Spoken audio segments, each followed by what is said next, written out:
Welcome to Unlock Your Wellbeing, the podcast that teaches you the simple keys to health and happiness so that you can grow as a human being into a well-being.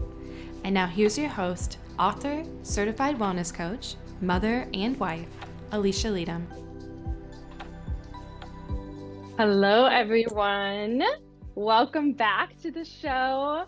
I'm so excited for our guest today. Her name is Meg Doll, and she and I actually go way back.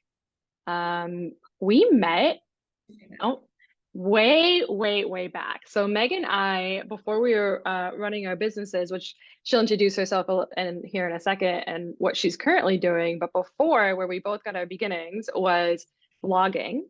When blogging was very, very cool in like 2012, I feel like.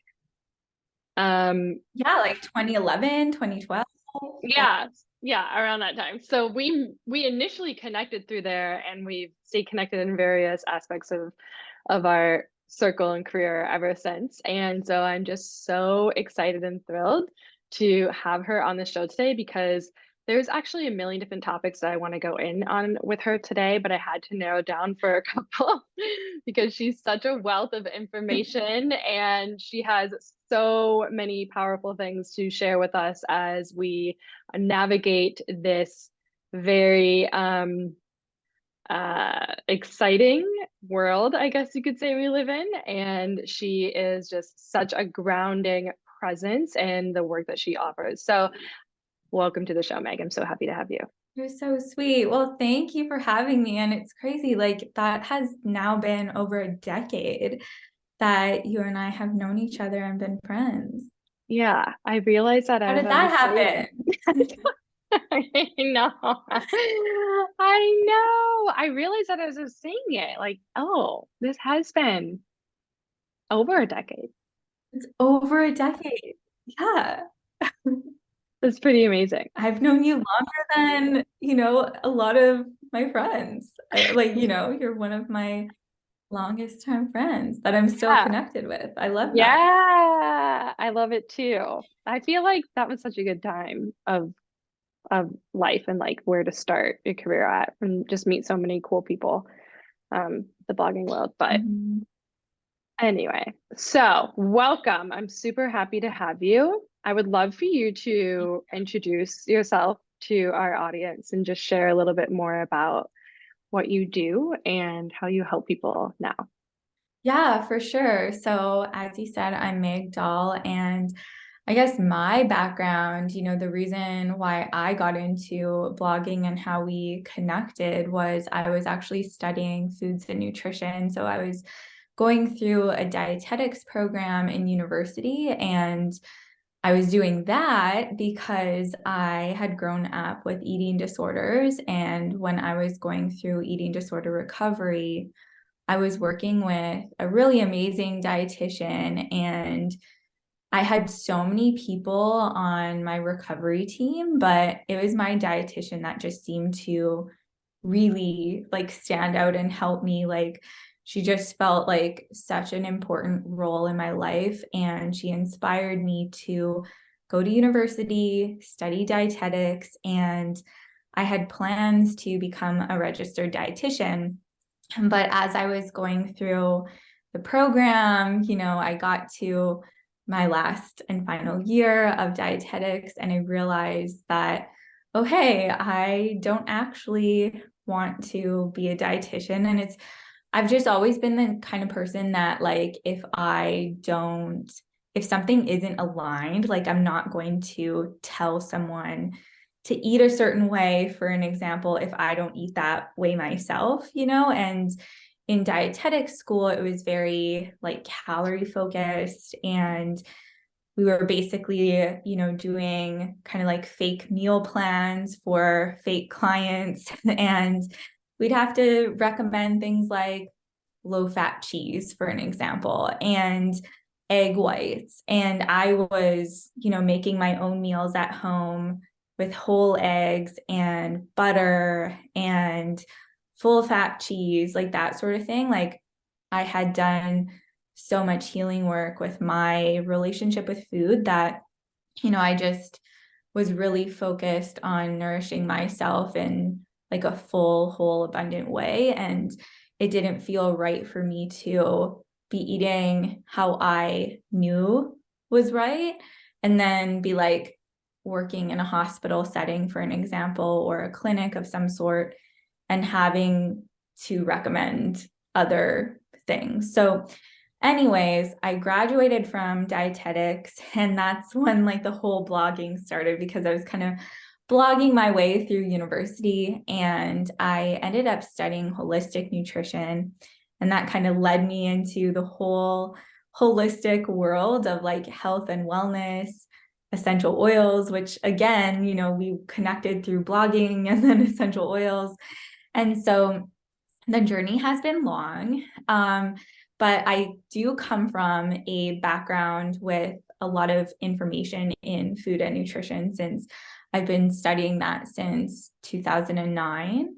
But now I am really finding like my place.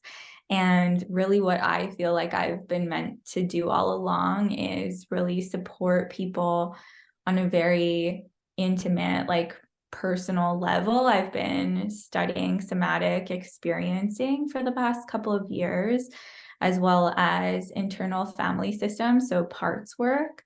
And I just absolutely love it. It's been a huge part in my healing journey, like with recovery with food and body image. And with eating disorder recovery, if anyone is listening right now who has ever had an eating disorder or issues with eating, or troubles with body image, it's something that I feel like we can go through recovery and kind of get to this place where it's like, oh yeah, I'm recovered, and you feel like you're recovered, but there's still kind of these like lingering bits.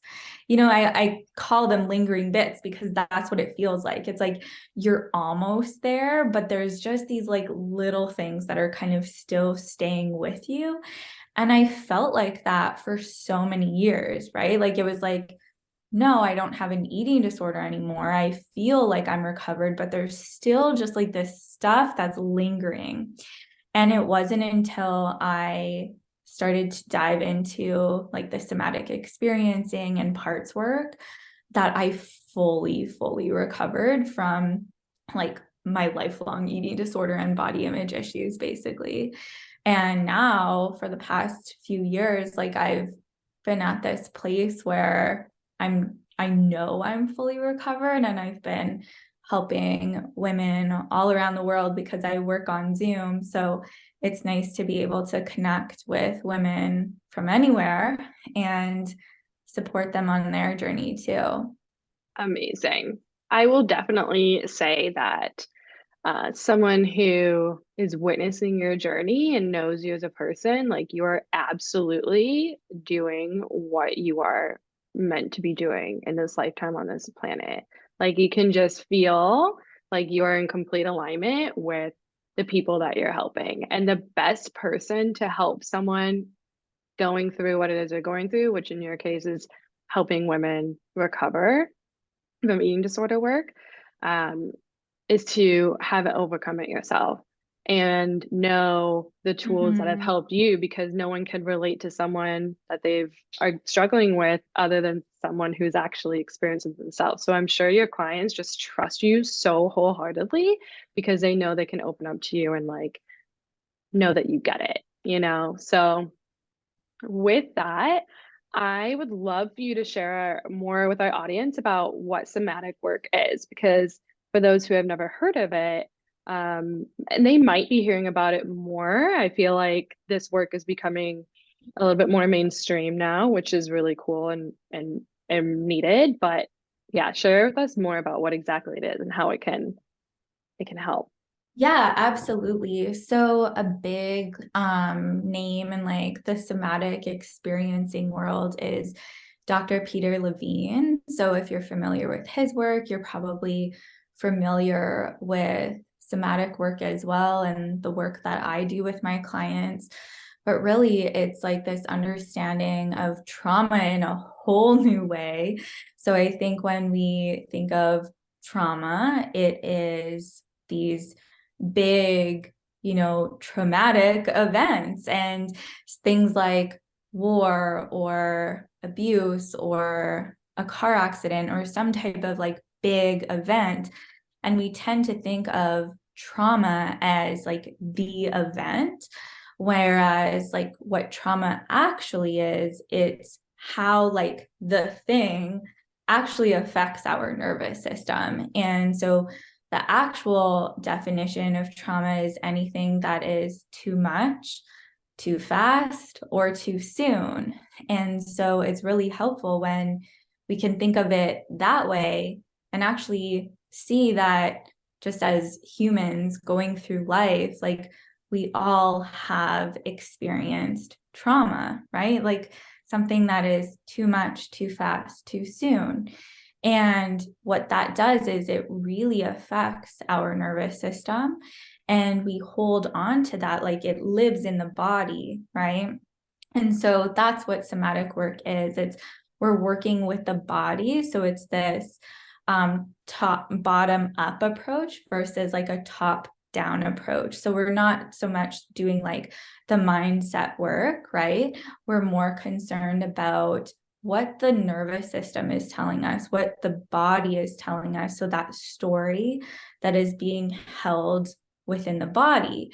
And something that is so fascinating to me, especially like now with working with clients. And I think that's the really other cool thing. I'm kind of going all over the place here, but with somatic work, it's like you can read about it and talk about it and hear about it, right? Like listen to all of these podcasts. And I did that, but it wasn't until like I experienced it myself and now also working with clients and like leading them through these somatic sessions where it's like, wow, like this is so cool. Like it's one of those things that you really have to experience in order to fully understand like how incredible it is. But what I was going to say is like we don't actually have to have a memory like where like it's cognitive, like this thing that we can actually think about or recall from the past, because our body actually holds on to the story. And a perfect example of this is our bodies can, and they do, hold on to stories that we weren't even around for, like, so we wouldn't even have a memory of it. So like our grandparents, for an example, right? Like they could go through something extremely difficult, right? Even like racism, for an example, like that could be years and years and years back where like you as a person may have not experienced a certain event, but because your ancestors have, that can actually be still held within your body. And so what somatic experiencing offers us is like we don't have to be like sitting in a session talking about the thing, but what we're most concerned about, like I said, is like what is the nervous system holding on to. And the way like what happens when you're working with a somatic experiencing practitioner is we can support you in discharging that activation or that trauma that your body's holding on to. So it's really incredible. It's like trauma informed work. And like I said, it's just been a absolute game changer when it's come to my healing journey. Yes. Well, it's really making me think about all the trauma that we've all experienced in the past couple of years, right? As you kept Mm-hmm. saying, like too much, too fast, too soon. So I think that we're just now seeing the tip of the iceberg of all the repercussions of, everything that has happened in the trauma that we've all experienced. Because, like you said, all of the events that our ancestors have gone through, war, the depression, racism, et cetera, that is still So many a things. part of us, right? Like Michael and I, my husband, we were even talking about this with like, family patterns and things that are passed down. Like we can even see some behavior in both of our families of things that they do with money from what their ancestors did during the Great Depression, right? Like literally storing coins and cash in a safe in the home in case something happens like it did in the Great Depression, right? And so like holding on to that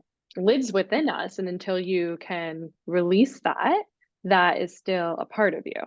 So, what are some like actual exercises that you do somatic wise to kind of work through that the body tells you?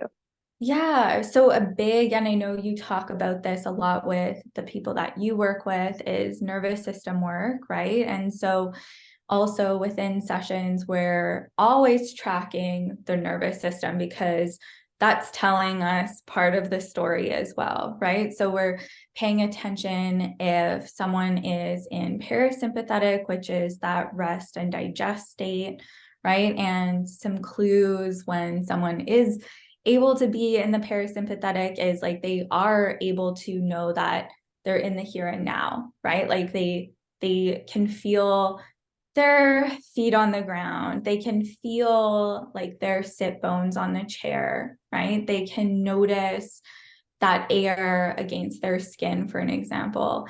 And even like some thoughts that someone might be having if they are in that parasympathetic state are like those positive, more optimistic type of thoughts like, hey, I can do this. Everything's good. Like I am safe. I feel well. Like I can heal, right? Like all of those types of thinking is also an indicator of being in that parasympathetic state. Being in the sympathetic state, which is our fight or flight, are more of like those anxious, like worried type of thinking, like those activated thoughts, right? And so in a somatic session, you're tracking like the client's nervous system. So are they in that parasympathetic? Are they in sympathetic? And then also noticing the freeze state, which is that dorsal vagal too. And so our nervous systems like are always going to be, using each of these states because they are self-protection responses. And so I want to be like really clear that, it's not that parasympathetic is good and sympathetic is bad and dorsal is bad. Like that's not what I want anyone leaving this episode thinking, right? These systems are like our bodies are brilliant, right? And so when we are in a situation when that sympathetic fight or flight needs to kick in, we want it to kick in, right? And also like that dorsal vagal, that freeze state, there's also going to be times in our life when something might happen when that is going to kick in because that's that self-protection response that we need. And so I never want anyone thinking that like some systems are bad, some systems are good. We need all of them. But what we don't want is to be stuck in one system all the time, right? We want to be able to be flexible within those states of the nervous system. And what causes issues is when someone is always stuck in that sympathetic state, which you and I were talking about before we hit record.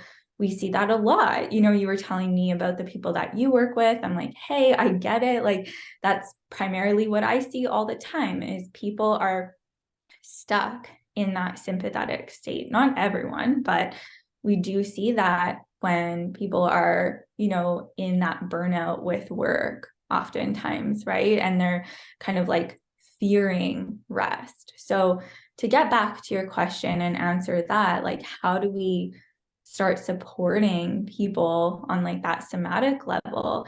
And a really great basic first place to start is noticing what like state of my nervous system am I in?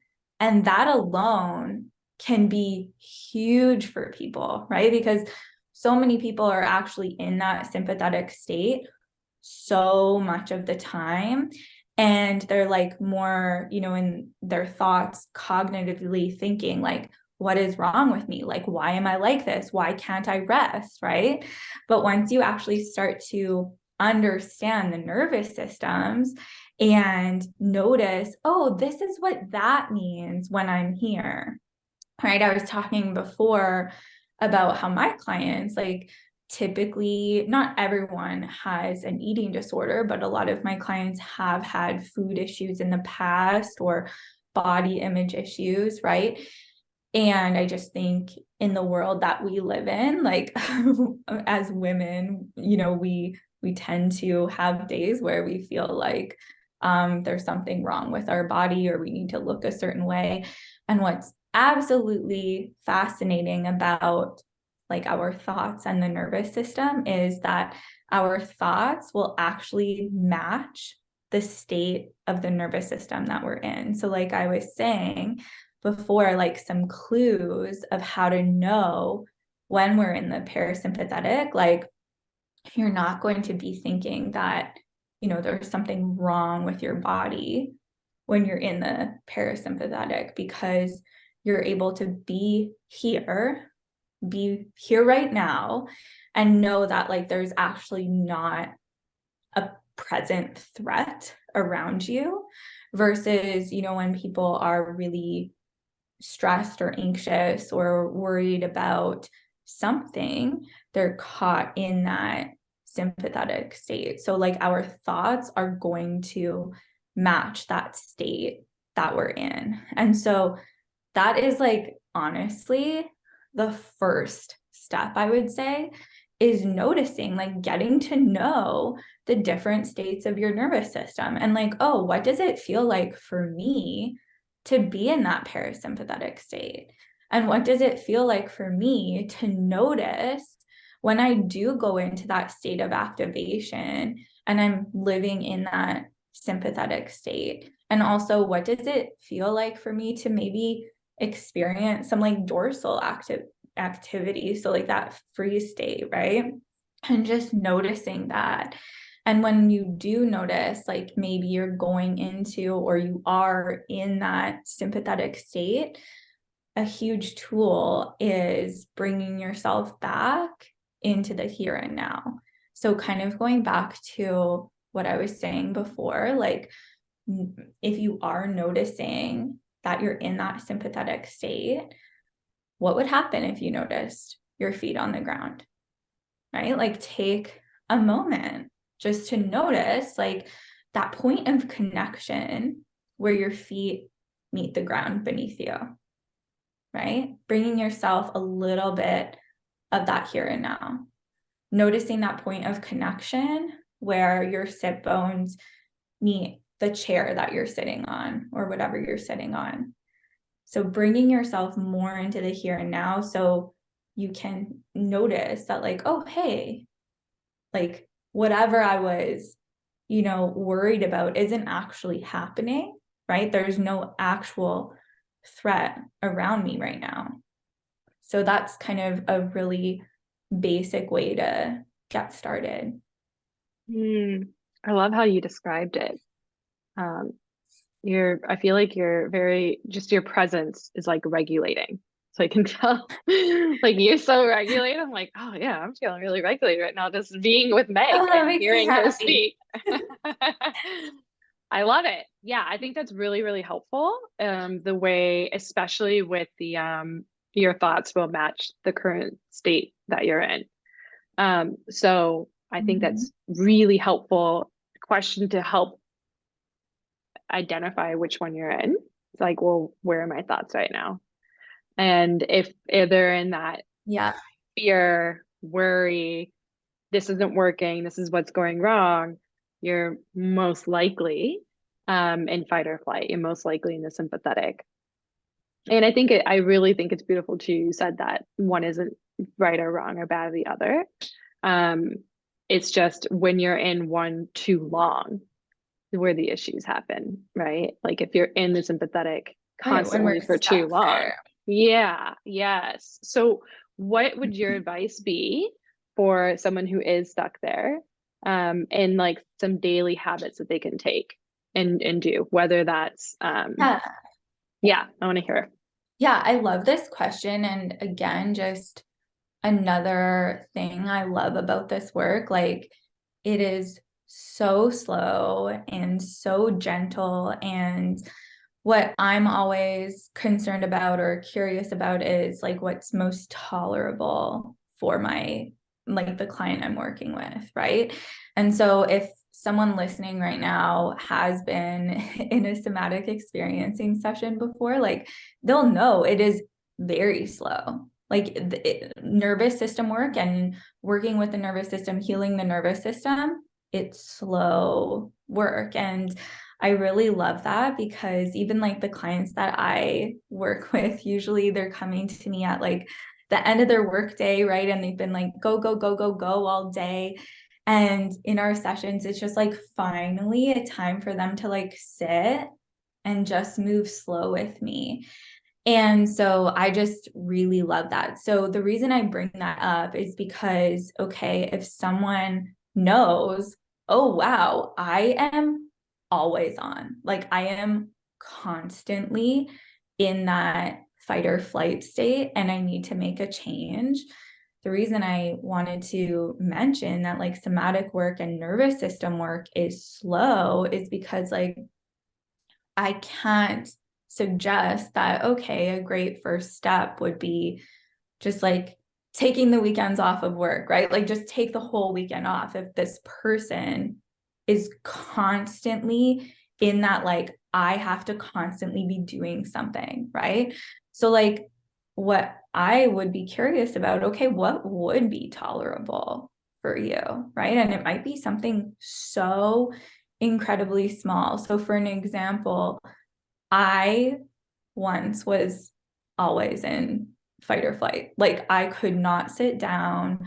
I just had to constantly be doing things. I was just like on all the time. That's what it's like to be in sympathetic all the time. And being like scared of rest actually like was a real thing for me. And it's a very real thing for so many people. Like if we are constantly in this state that tells us that we always have to be on, right? Resting is going to actually feel like a huge threat. Like it's actually going to feel terrifying to actually do that. And so you can't just be like, okay, just, get it out of there. Like just lay everything down and just chill out. Right. And so what would that like look like if you were just to allow yourself a little bit of that parasympathetic, right? Like a little bit of that rest and digest. So for me, I really wanted to sit and like have a slow morning, start reading like fiction novels. Like, and that, I guess that alone was one change for me. I was always reading nonfiction. Like I had to always be learning something, right? Because I'm like, well, if I'm going to sit and read, like I need to be learning something all the time, right? So even when I was sitting and reading, I wasn't actually relaxing because I was always reading something to learn. And so that actually is a good example. Like for me, I was like, okay, that might be one thing that I can start with. And that is in my life something that I did start with. I no longer really read nonfiction anymore. And I read 80 fiction books last year. So, and I didn't go from 0 to 80. It was like this very slow process for me. And so I think, for anyone listening, okay, what would be tolerable for you to make a shift in experiencing a little bit more parasympathetic? But also this is, a helpful time too. Like if someone does feel as though like if their nervous system is communicating with them that, resting is a real threat, or it feels like a real threat to them, that absolutely would be like a time where working with a practitioner probably could be really helpful, right? To hold this safe space for them. And something that you mentioned before you asked me this question actually is like a huge part of somatic experiencing is co-regulation. So like if I'm sitting here and I'm regulated and I'm like so here right now and I'm not over here, but I'm like here with you and I'm able to like maintain like my presence in this parasympathetic state, you're going to feel that, right? And you like, even on Zoom, like we do not have to be in the same room. You can feel that on Zoom, and that's called co-regulating. And that's also why I love like one-on-one sessions, because, we can offer that, or I can offer that to my clients who aren't able to actually feel like they can do that on their own yet, but it's possible because healing's possible. Because they're experiencing it with you. Yeah. Exactly. I love that you said that. And I want to mention this point before I forget, which is this work in the corporate world is so powerful because, like you said, being on all the time is parasympathetic, right? We're constantly in fight or flight, constantly getting emails, constantly getting, pinged all day long of new things that we need to be doing. And now there's the blurred lines of working at home, working in the office, like your email, like you're never really almost allowed to turn it off.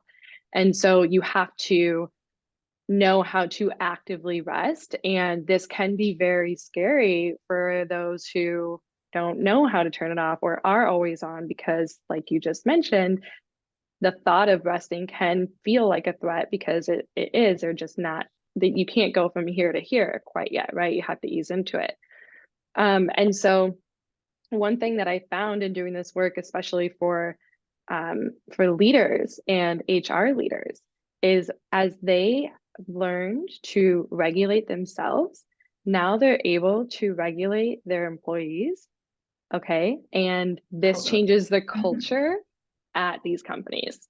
So I have one client in particular who's been to a bunch of my programs and one of my retreats recently. And she came to like one of my first speaking gigs. I think it was in 2019. I think that's when it was. And then I had a retreat in Dubuque, Iowa for some HR leaders this past fall. And she came and she told me, she said, since I came and I've learned some of these tools at that speaking engagement a few years ago with you, I am teaching other people how to use these tools. And so they come into my office. She's an HR leader. They come into my office and she can co-regulate for them. And so they leave feeling better instead of coming in and being reprimanded and she's dysregulated, and then they take that. And then it creates this continuation of this culture that's creating even more burnout than we're currently in. So I wanted to mention that because I know a lot of our listeners are like, well, how does this relate to me being a better leader? How does this relate to me in my professional life? It relates to everything. Okay. It's so very much related. And I just wanted to like put that connection together for people before I forgot. No, I'm glad you shared that. Like even some like people doing my somatic experiencing program, they're professionals, because in the program, like you have to have some type of like caregiving like profession, right? Like, but a lot of them are moms kind of specifically doing it with the intent of being able to be more regulated for their children. And I think that's so beautiful. So yes, like you said, it's just everyone can benefit. It's all related. Yeah, it is. And Yeah. I mean, I keep thinking of what's her name? She goes by the holistic psychologist. Do you follow her? The holistic Oh psychologist? yeah. Yes. I Nicole LaPera. Yeah, I'm pretty Nicole, sure her that's name her is. last name. Yes, I knew it was Nicole Affair. She tweeted recently, like, people learning how to regulate the nervous system is what's going to change the world. And I was like, yes, yes, because it's so Mhm. important, right? Like, you're going to match the energy of someone that you're around. So not only are you doing it for yourself, right, to do that healing work for whatever trauma you've experienced, in some way we all have, uh, but knowing that doing so ripples and helps everyone else, around you, which is really powerful, like we've been talking Mhm. about on the Yeah. call.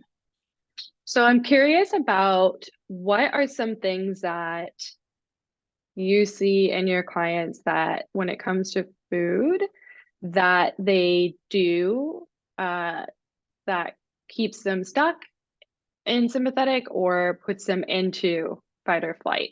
Yeah, I love this question. I think two things. One, very, very common that might be surprising to a lot of people.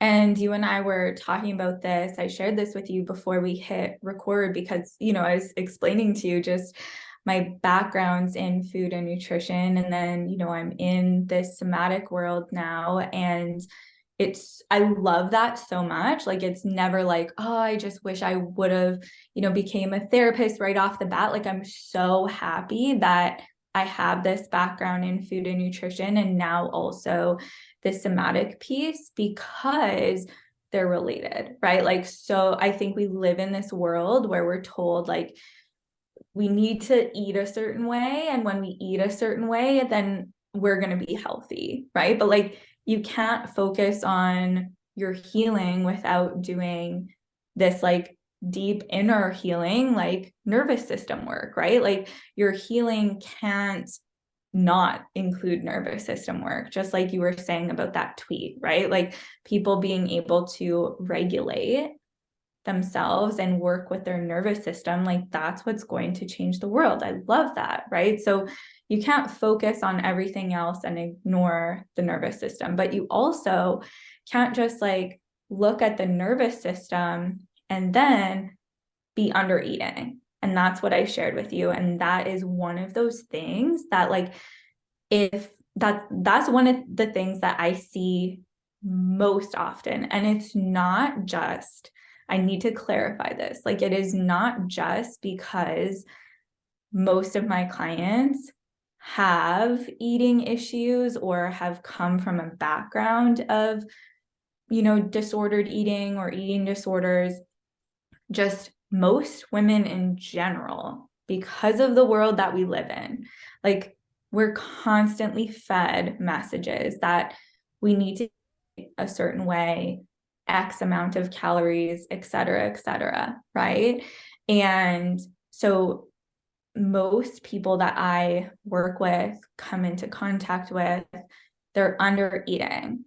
And when our body is undernourished, that is a huge stressor on the body.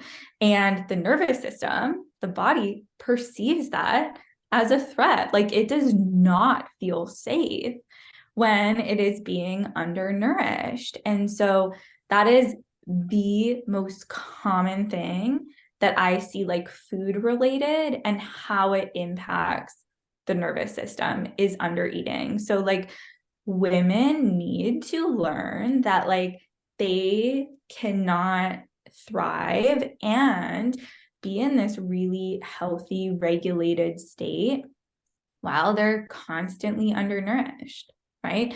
We need way more food than we even realize as women. So that's number one. And, if you have questions about that, we can absolutely dive into that. I have And then I would questions. say, like, the second thing that, yeah, the second thing that creates a lot of, feelings of not being safe. And then the thing that we need to do about that to support the body in feeling safe is blood sugar balance. So when we're not focusing on balancing our meals, right, like, we need a balance of those two macronutrients for blood sugar balance. And when we're able to do that, the body's going to feel safe. If we're not focusing on blood sugar balance, that is creating like this unsafe kind of threat experience for the body. And so again, kind of playing into that sympathetic fight or flight, something's wrong, danger kind of feeling. Totally. Okay. I love this so much. And you are just, I think you had to learn and study the food portion. Um, Mm-hmm. because that's just what makes you so unique and so awesome at what you do. I I I see this all the time with women too. And some men, they're under eating. But I don't think they realize that they're under eating. So what are So much of some it's unintentional. right, like I think that they yeah, like oh I grabbed I had a granola bar, like I'm eating something with, 3 extra cups of coffee and some packets of sugar and thrown in, right? Like they say I feel fine. So how do you recognize when you are under eating? Great question. So, I mean, that opens, I feel like we could do a whole other podcast on that. And I should actually give you a link to one of my podcast episodes. I recently recorded it and I cover 15 different health markers. And they're like real health markers, right? It's not the health markers that we're told are important, like what we look like, how much we weigh, that sort of thing, because those aren't actually health markers, right? Like the body actually communicates our health through other things like our pulse, so our heart rate, beats per minute, and our body temperature, our digestion. So looking at our bowel movements and, nothing is TMI for me. So every single day we should be having like a good bowel movement. So if you're constipated, that's a sign of not eating enough. If your pulse is super low, that's a sign of not eating enough. If you're always cold all the time, I mean, you and I live in two places where it gets very chilly. So, we're wearing sweaters today, but you and I aren't sitting here like shivering and freezing, right? Like it's very cold where I live right now. I'm in Canada, by the way, and we have extremely cold winters where I live. And I am not sitting here freezing right now. I'm actually sweating right now. But being cold, if you're one of those people that feel like you always need to be bundled up, or you're, those people where you're always cold. I mean, I used to be one of those people, right? Like your hands, like you go to the grocery store and you walk down the frozen food aisle and you're just like shaking. Like that's not a sign of health. A sign of health is being warm and like producing body heat. So that's another sign that you might not be eating enough. Sleep is a huge one. So many people complain, and I'm not talking about like new moms here, with not even new moms, but just moms who have children waking up in the middle of the night, right? I'm not talking about that, but I think like sleep, people just are like, oh yeah, I don't sleep well. It's like, well, that's a huge sign of health. Like you should be able to lie down at, let's say, like 10 at night. And I'm using that because that's my bedtime and it's actually a great time to go to bed.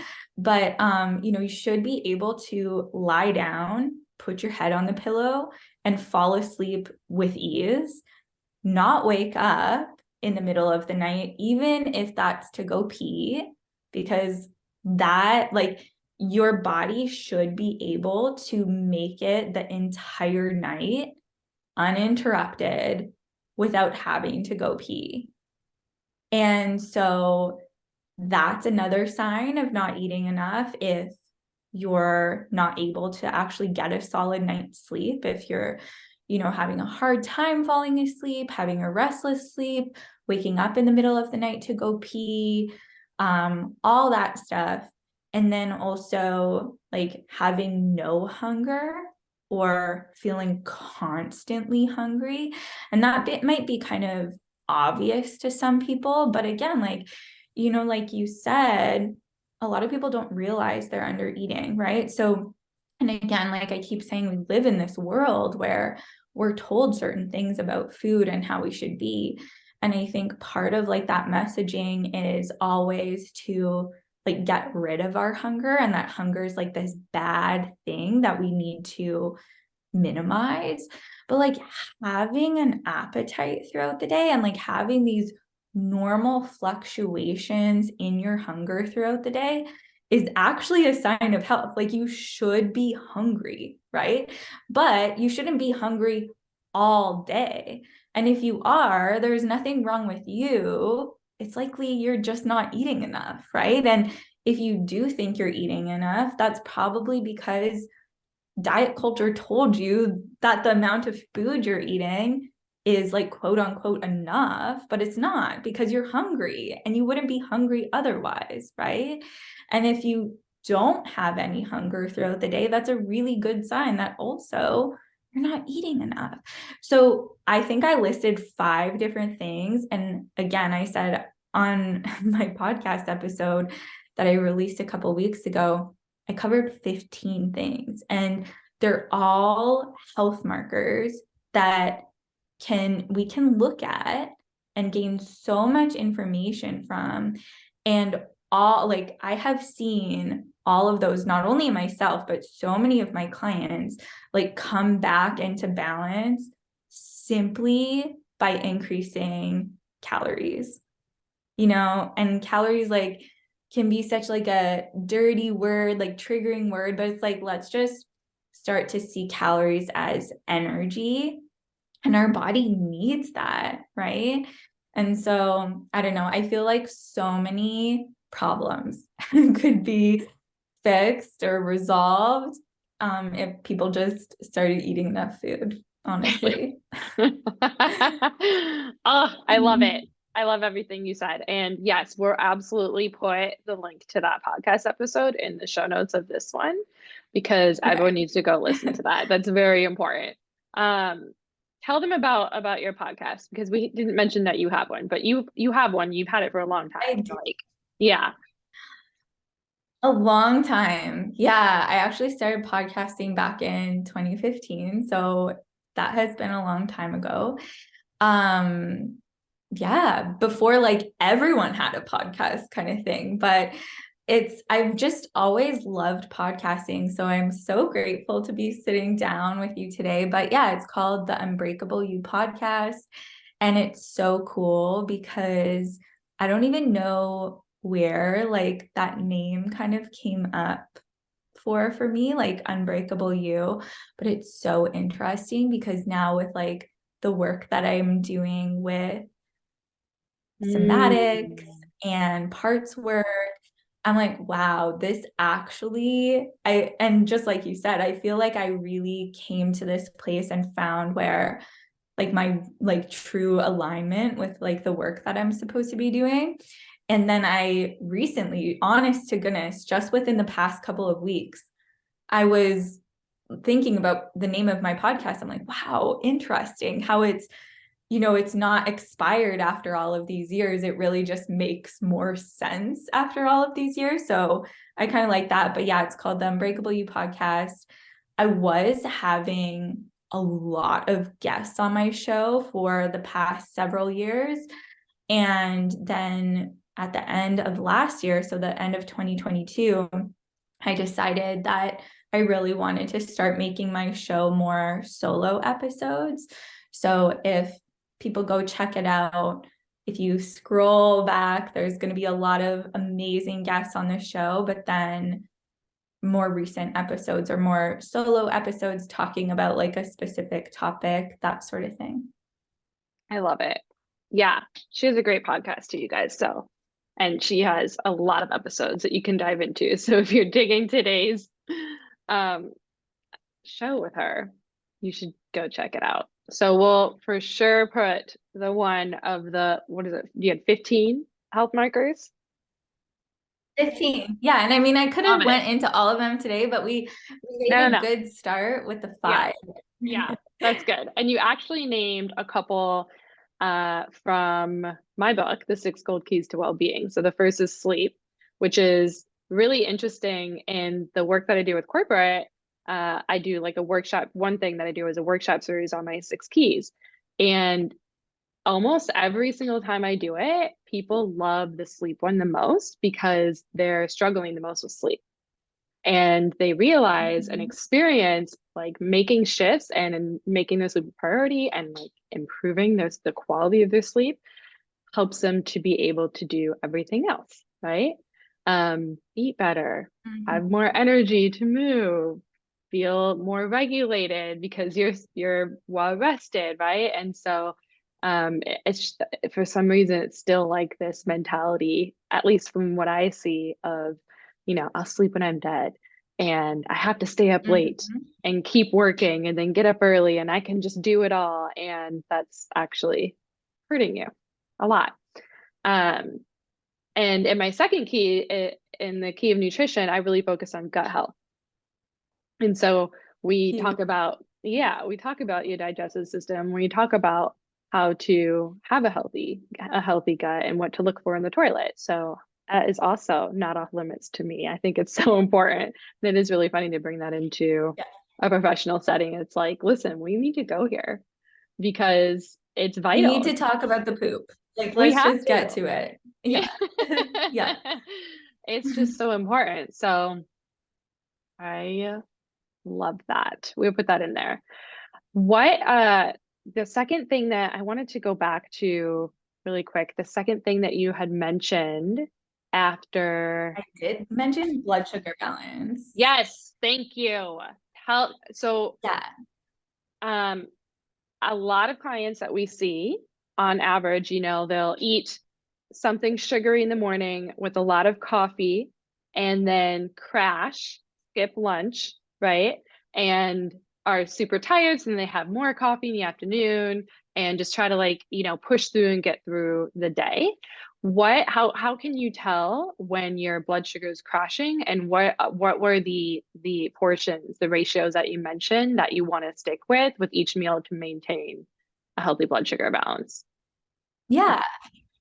Well, the example you just gave is a perfect example of how someone's blood sugar could just crash. So, having coffee maybe on an empty stomach, or, waking up and having like a sugary breakfast, if that's just, you had mentioned a granola bar before. So, maybe you're waking up, grabbing this granola bar, rushing out the door, going to your favorite coffee shop, grabbing a coffee, and then, like you said, crashing, feeling super tired, being irritable, having brain fog, having a hard time thinking clearly, and maybe craving more sugar.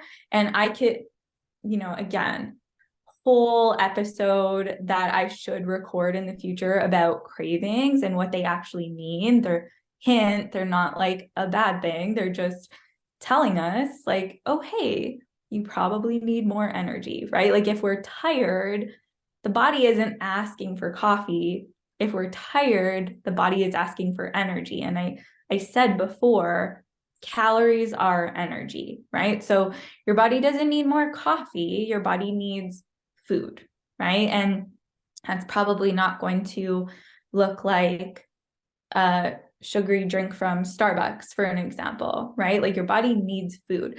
And so if you really quickly, because blood sugar balance is like a whole thing, but a place to start is waking up in the morning and eating within the first like 30 to 60 minutes. I prefer seeing people eat within like the first 30 minutes of waking up. But, for some people, that's just not possible. So, really aiming for like the food going in, so breakfast within those first 30 to 60 minutes of waking up.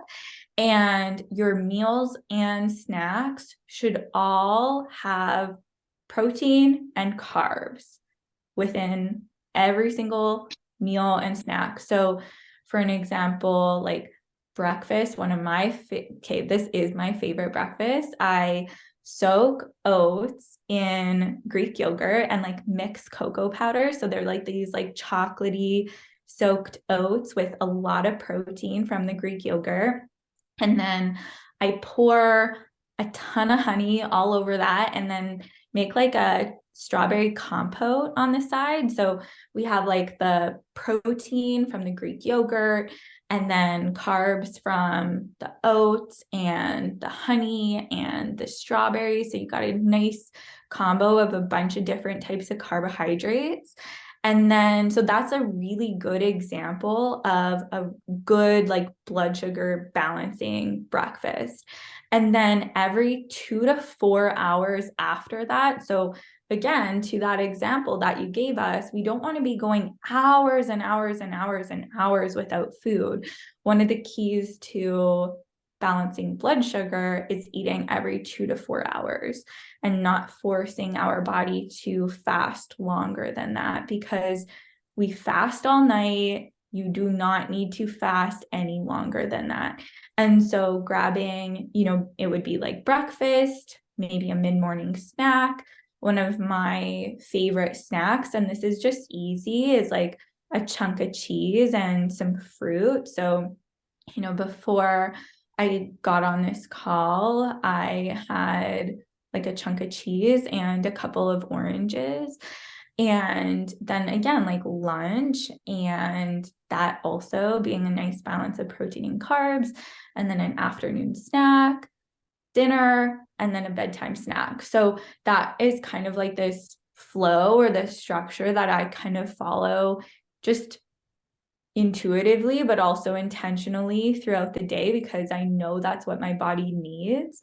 And it works out to be every like 2 to 3 hours for me. And I feel great, have never felt better. And so that's kind of an example of what nourishing yourself enough can look like, but also supporting blood sugar balance as well at the same time.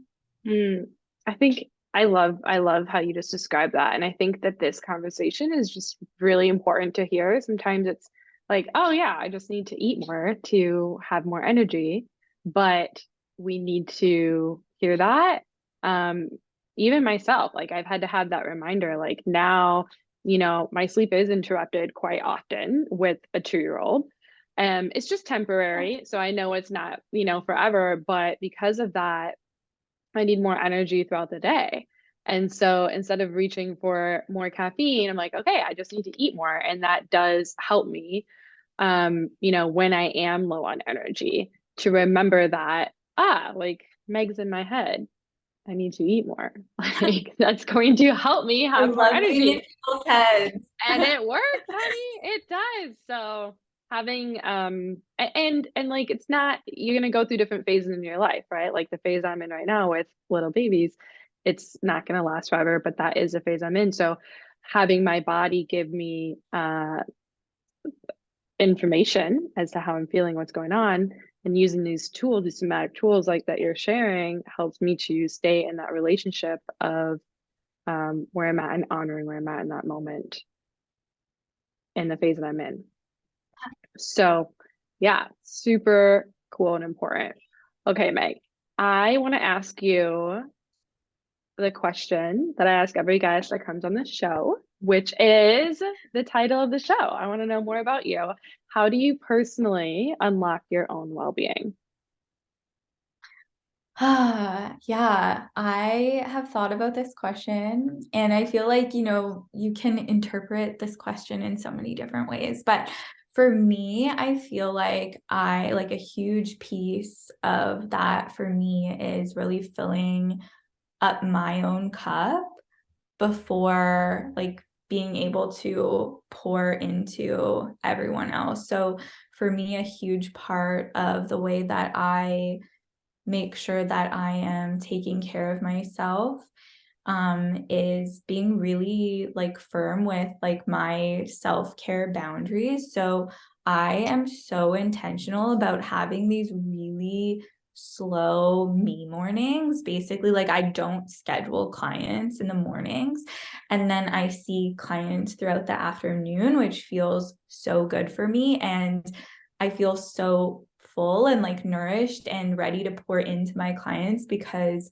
I've poured into myself all morning. So that's the first thing that came up when I first read that question. I feel like that really allows me to like unlock my well-being, is like pouring into myself first. I love that. It's so important to like be able to pour from a full cup, right?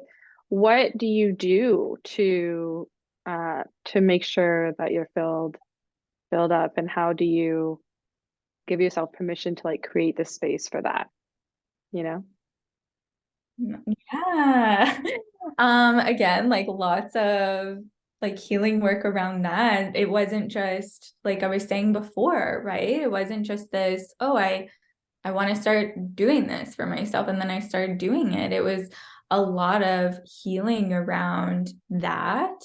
But now, because I have done that, I wake up and I go downstairs and eat my breakfast within those first 30 minutes of waking up.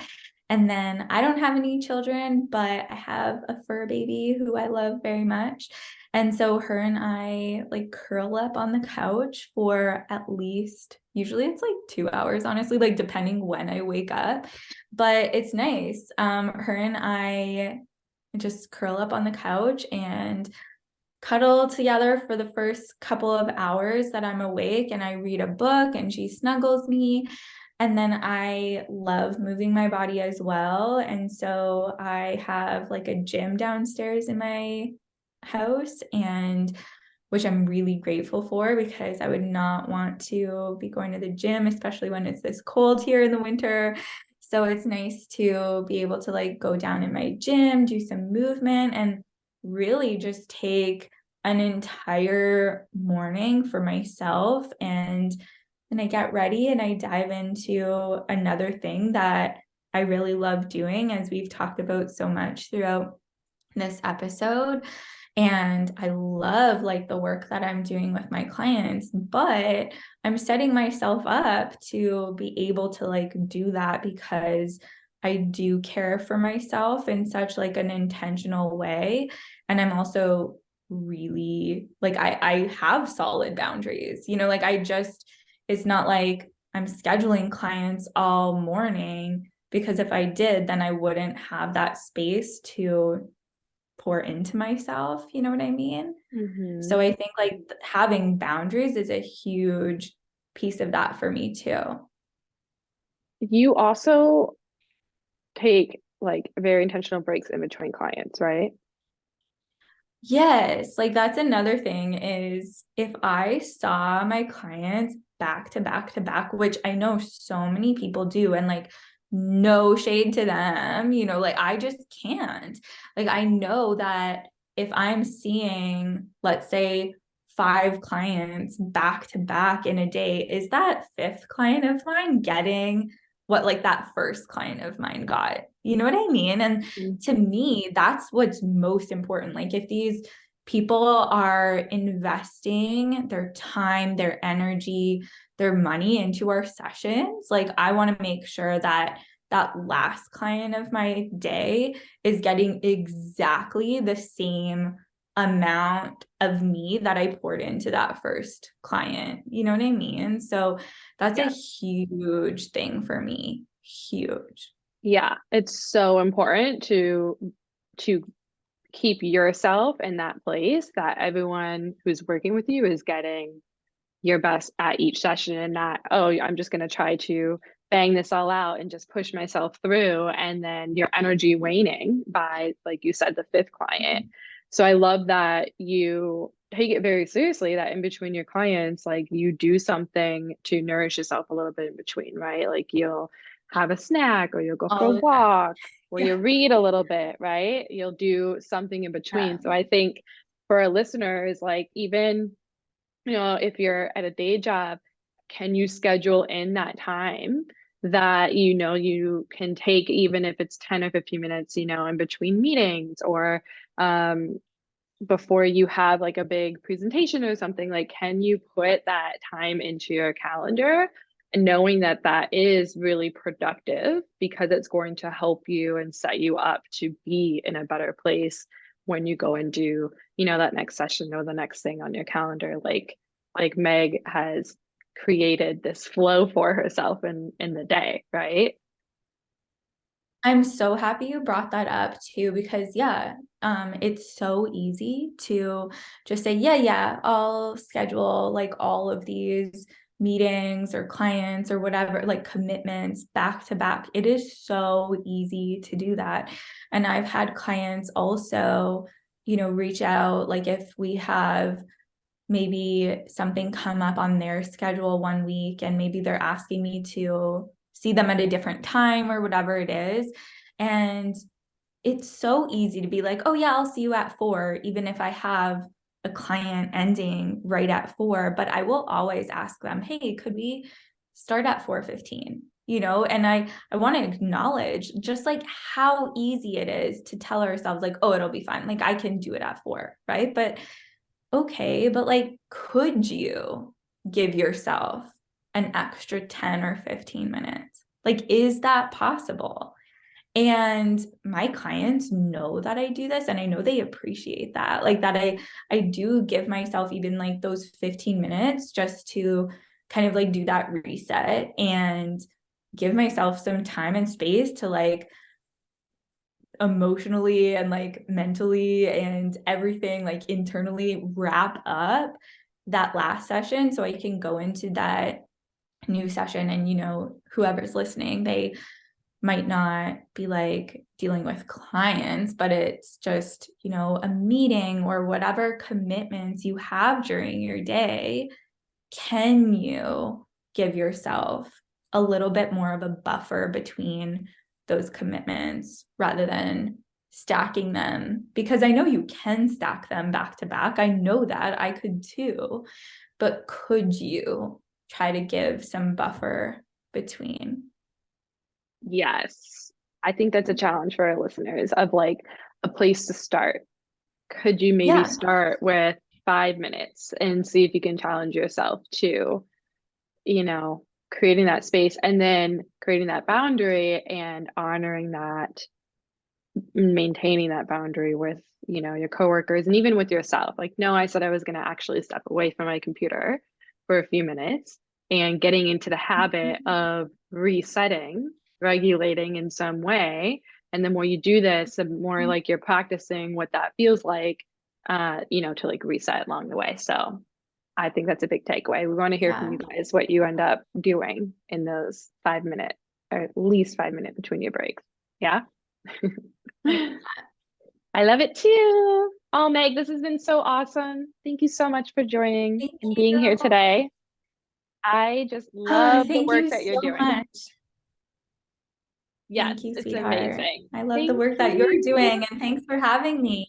Yes, thank you so much. Tell us all about where our listeners can find you and connect with you. Yeah, sure. So I mentioned my podcast, so we'll link that up. And basically, I'm on Instagram as far as social media goes. So my handle is I am Meg Doll, and my website's megdoll.com. So I can send you all of those links and we can put them in the show notes or whatever. Perfect. Yeah, we'll have all of Meg's links in the show notes. We'll have her podcast. She's super active Instagram and she has so many great stories that she does every day. So definitely go check her out over there and your website, of course. So if you want to get in And my touch with, website. Yeah. yeah, are you taking new clients right now? I am. Yeah, I right now I work like primarily like one-on-one with clients. So I will be like you can always schedule a discovery call with me. I have that as an option. Perfect. We'll put that in the show notes for people to connect with as well. So thank you all so much for being here. We'll see you in our next episode. And thanks again so much, Meg. Bye, everyone.